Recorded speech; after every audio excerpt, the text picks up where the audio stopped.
This is the witching hour. It is the hour when dogs howl and evil is let loose on a sleeping world. Want to hear about it? Then turn out your lights.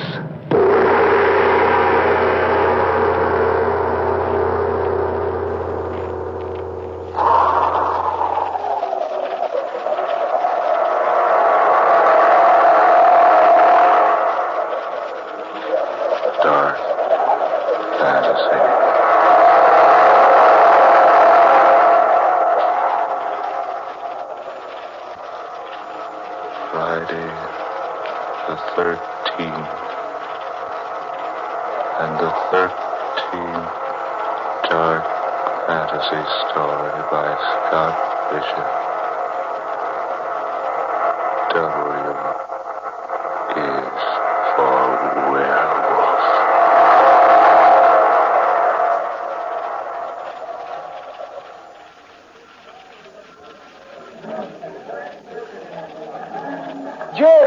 Jim Howard, over this way. Bill Andrews, you old pill roller. Golly, am I glad to see you. Well, Jim Howard, welcome to Cape Howell. You're just the medicine the doctor ordered. And you're the doctor. How are you, Bill? Never better. Say, am I glad to shake hands with you again? You're the same old Jim. 5 years haven't changed you a single bit. Well, I'm sorry. I can't say the same thing about you. You look tired, almost sick. I say you aren't ill, are you? Ill? Oh, no. No, I've just been working hard. Not much sleep lately. Come on, I've got a wagon waiting right over here. Wagon? Sure, nothing fancy about us. We'll take the wagon to the boat landing, and then we'll row over to my island. Say, now, wait a minute, Bill. Are you trying to rib me? What do you mean, your island? Oh, didn't I tell you? I haven't lived in Cape Howell for 3 years. I find it more pleasant and comfortable out on the island. But what island? Folks around here have another name for it, but don't mind them if you hear it. I call it Échappé. Say that again, Bill. Échappé. Well, what's that, Scandinavian or Esperanto? French. Come on. Here's the wagon over here. Young John's waiting on the boat landing. Oh, I say, how is young John? Jim, I don't know. I'm worried about him. He's having trouble with his studies. Doesn't seem to like books and hates company. Well, I'd say he's more lonesome than anything else. It's more than lonesomeness, Bill. Ever since Bill Jr. died, he hasn't been the same. Angela and I were sorry to hear about Bill Jr. It's pretty sudden, wasn't it? Yes, pretty sudden. That's the way it is in this country, though. So much fever, so few conveniences.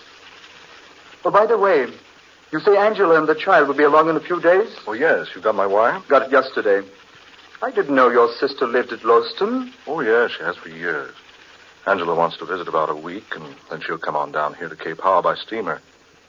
Oh, incidentally, old man, do you think this country's all right for the baby? Had her shots, has she? Oh, yes. Yes, I did everything you suggested in your letter. You know, that letter you wrote almost scared Angela out of coming. Oh. She said if it's that dangerous here, she doesn't think we should risk the child's life by bringing her here. Well, there's no danger at all if the child's been inoculated against the 3 diseases I mentioned. Oh, I took care of that all right. You're sure there's no other danger?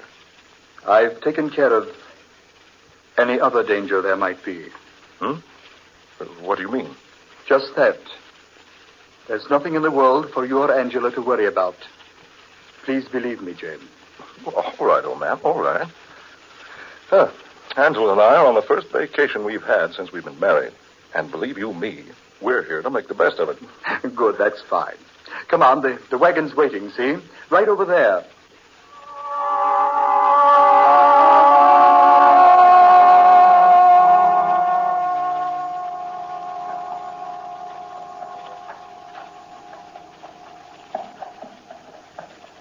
Fine country, eh, what, Jim? Oh, marvelous. We've enjoyed the whole trip so far. We didn't even get seasick on the way across. Not even the baby. And she only a year old. And say I'm anxious to see that girl.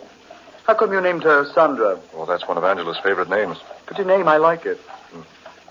Oh, this is the blamedest means of transportation I've ever had to endure. I thought you would at least have your own limousine. No, Jim. I haven't been doing so well lately. I hope you'll be able to put up with what I have to offer you on the island. Rough and rugged, is it? Quite. I built the cabin myself. It's not much, but it's comfortable. Oh, by the way, did you bring the books I wrote you about? Books? Oh, yes, they're in the trunk. Good. I must say, that's the strangest collection of books I've ever heard of. What kind of experimenting are you doing on that island anyway? It's pretty serious, Jim, I assure you. Well, it must be. I read your books on the way across. You did? Yes, indeed.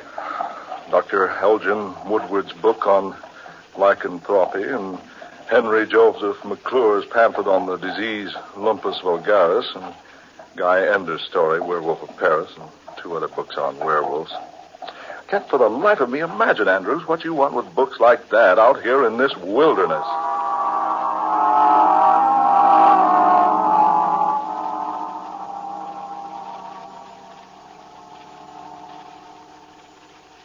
All right, Jim, here we are. Oh, John, here's Jim Howard. You remember Mr. Howard, don't you, Johnny? Well, sure he does. How are you, John, old boy? All right. Glad to see you, sir. Oh, I say, where's that old smile I used to see? Here, let me shake your hand. No, sir. I don't want to shake hands. Oh, come on now. We're old friends, aren't we? No, Mr. Howard. Oh, I say now. Jim, just a minute. Let go, Mr. Howard. There. Jim! Oh, there now. Shake just like old friends. Let go. Let go my hands. Let go. Jim, please. I say. The boy's handbill. Come on, Jim. Into the boat with you.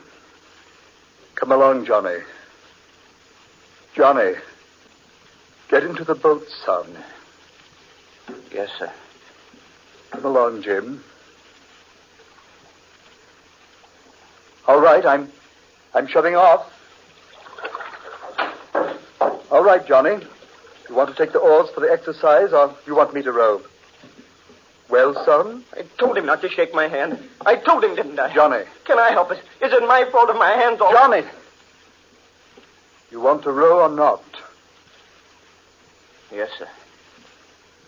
I'll row. Okay, son. Hop to it. Johnny,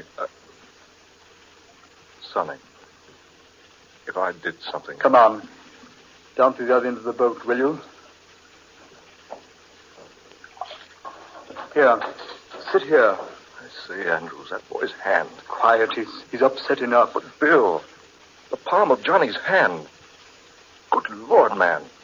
It's all covered with a thick growth of hair.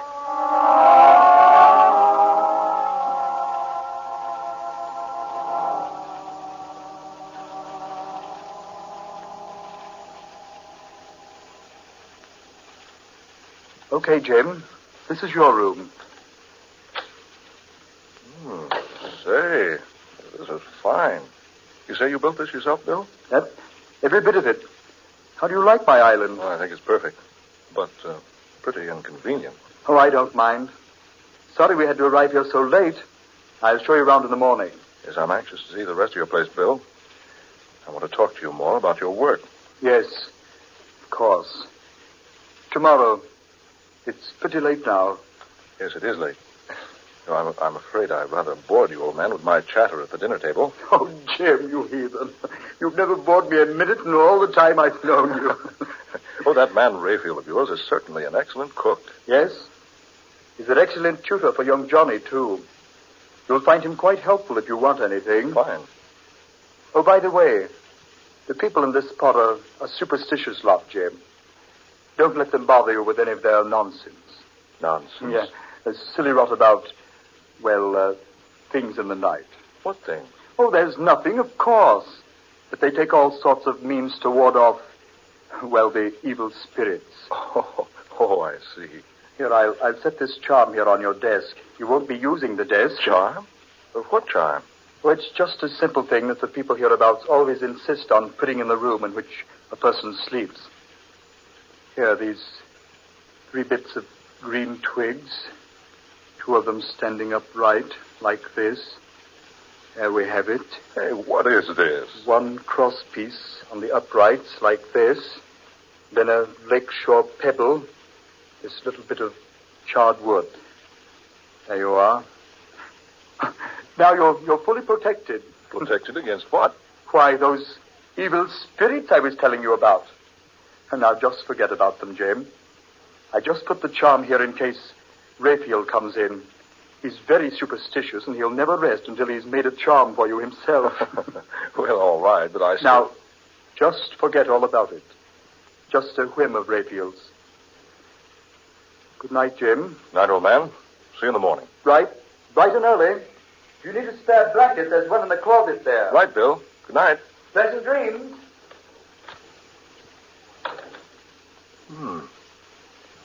A whim of Raphael's, huh? 3 bits of green twig, lakeshore pebble, and a piece of charred wood. That's a strange combination. To ward off evil spirits, so Bill claims. But what evil spirit? Great horn toads, what's that? What in the world is that? Bill! Bill, I say, Bill, what's that howling? It is nothing, Mr. Owl. Huh? Oh, you, Raphael. Nothing but a wild animal howling in the night. What? That sounded like a wolf. Wolf, Mr. Owl? Yes. It couldn't have been a wolf. There are no such animals in this country, you know. I know that, but... There, you hear it? It will be all right, sir. Did Mr. Andrews give you the charm? Charm? Oh, yes, the charm. It will protect you, sir, from anything. Wait a minute, Raphael, don't go. Just what is this thing I'm being protected from? Oh, nothing. Nothing, sir, nothing at all. People around these parts are curious about the soul. Superstitious, you know, and all that sort of thing. So we humor them by always keeping a charm in the sleeping rooms of our homes. Yes, but I don't see why you should worry about humoring anybody. Way out here alone like this on this island. Well, sir, it is just the habit of Mr. Andrews' Arago. But he said it was you he was satisfying by placing the charm in my bedroom. Yes, sir. That is, well, what I mean is, sir, I'll best be going. Young Johnny isn't feeling so well tonight. I hope you sleep good, Mr. Owl. And don't worry about the howling. Nothing will harm you. Don't worry about the howling, huh? That's strange. That howl's coming from the east wing of this cabin. Right over there. By George, I'm going to skirt this place and have a look. Quiet now. Not a sound. What? A light just went on in that room the sound's coming from. That window's heavily barred. And the window glass is frosted and curtained so no one can see inside. The howl is coming from inside that room. Here's the door to the place. Oh, Bill. Bill, are you in there? Bill. Some animal in there, all right. Bill. Andrews, are you in there? Whatever it is, it's trying to get out. Bill. Bill, are you all right? Are you in there, old man? Bill, are you in there? Bill. Yes, Jim. What is it? I just wondered if you were all right. I heard that animal howling, and I thought that... Animal? What animal, Jim? Don't tell me you didn't hear it. You weren't by any chance dreaming already, were you, old boy? But the howling came from inside that room. Say, you have been hearing things. I certainly have. Just before you opened the door, I heard an animal sniffing and whining and scratching at the door. Oh, now, Jim. A joke's a joke. But I'm not joking. Well, come on inside and look for yourself, then. The Does anybody use this room? Certainly it's young Johnny's. He and Bill Jr. had the room together before we lost Bill Jr. Bill, I'd swear there was an animal in here a moment ago. Normally, Jim, I'd be a little confused by what you're saying. Well, the long trip, worry about your baby daughter. Look, there on the door. Long, deep scratches, like an animal's nails would make. Oh, those. Jim, those marks are ancient. The boys used to own a collie dog. We don't have him anymore. We used to shut him up in here sometimes, and he'd scratch on the door for someone to let him out. What's this? Bill, what is this? A long, heavy chain, securely fastened to the metal bedpost, and a huge leather collar on the other end. Yes, that was the collie's chain and collar. We've never removed it from the bed. We'd chain the dog here at night to protect the boys. But look here. Fresh blood stains on the collar, and little wisps of grayish fur. Jim, forget it. Those stains aren't fresh. That dog hair has probably been there for ages. Yeah. I suppose so. But why the bars on the windows, Andrew? Just a protection for the children. Well, come on to the living room, old man, and let me get you a drink. Call it a night, shall we? Yes. So I suppose we'd better. Maybe a little sleep will do everybody a lot of good.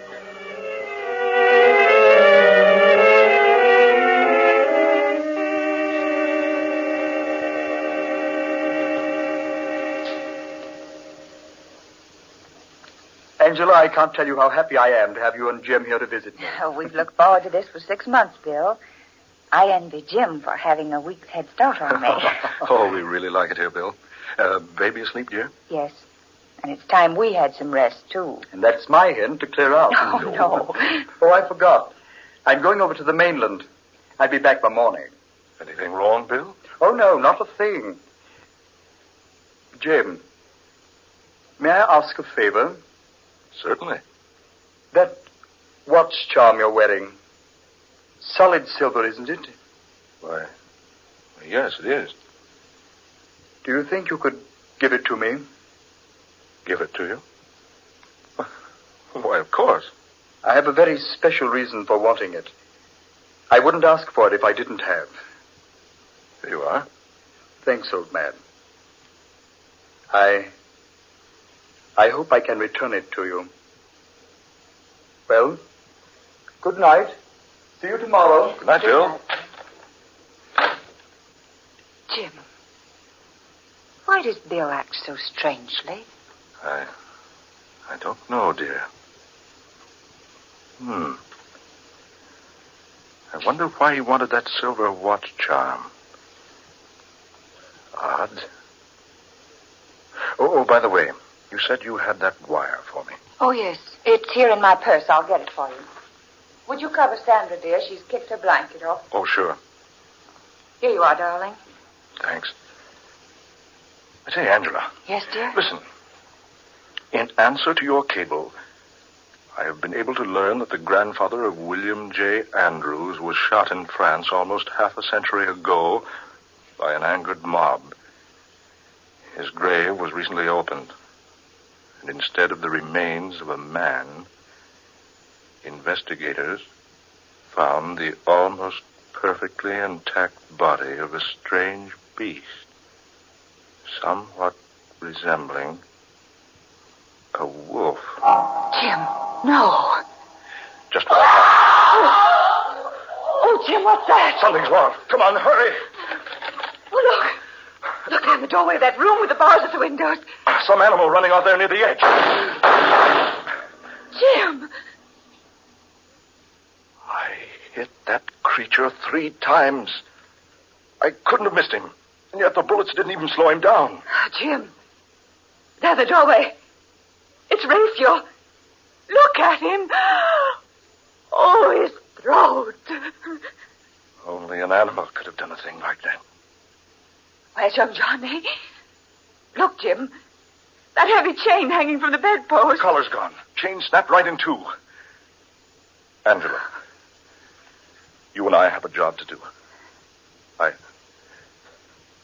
I hate to ask you to do this, but I think you've got the courage. To do what, dear? Come along with me. You will see.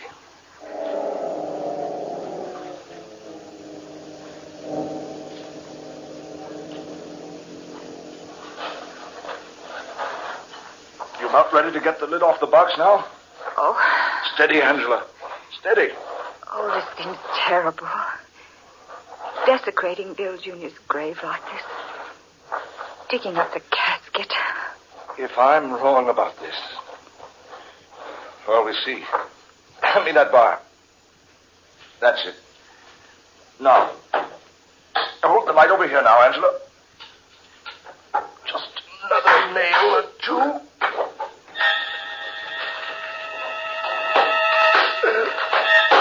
Jim. Just exactly what I thought. That's not a boy's body in that casket. It's what was Bill Jr. But look. Woolly fur all over it. And that head and face. Like a dog's. Like a wolf's. Oh, Jim. Young Bill Jr. died. A werewolf. His great-grandfather before him had the same disease. That's why Bill Jr. died so mysteriously. That's why Andrews had to leave the mainland to move out here. And all the while, he's been studying, trying to effect a cure. The hair on the palms of young Johnny's hands. Not wanting me to shake hands with him. Now I see why Bill was so insistent about the charm of twigs, stone, charcoal. My watch charm. A silver bullet. Jim. That howl again. That's coming from our room, Jim. Come on, hurry. Hurry. Look, there's no light in the room. We left it on, didn't we? Oh, yes, we did. Oh, Jim, hurry. There. The light went on. Look out, dear. Let me in there. Oh, locked. This door's locked. Who's in there? Open this door. Open up. Oh, Jim. Open up this door. Open up, I say.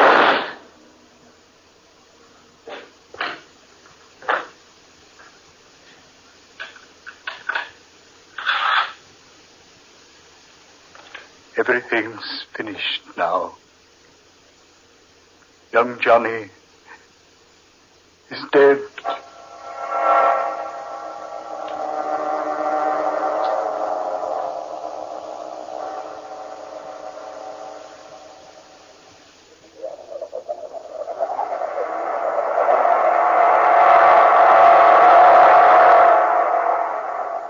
Dark fantasy.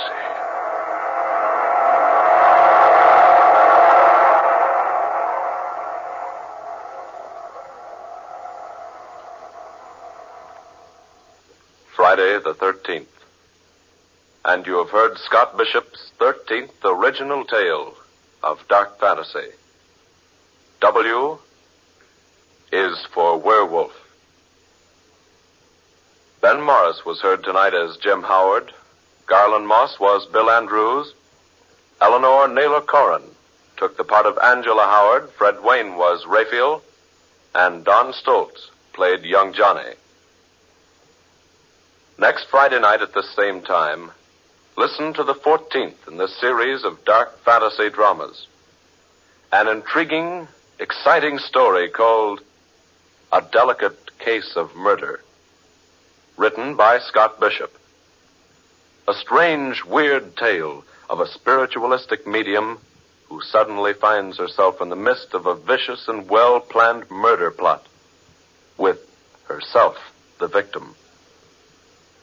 Murder and fantasy combine to produce one of the most eerie adventures you have ever heard in A Delicate Case of Murder.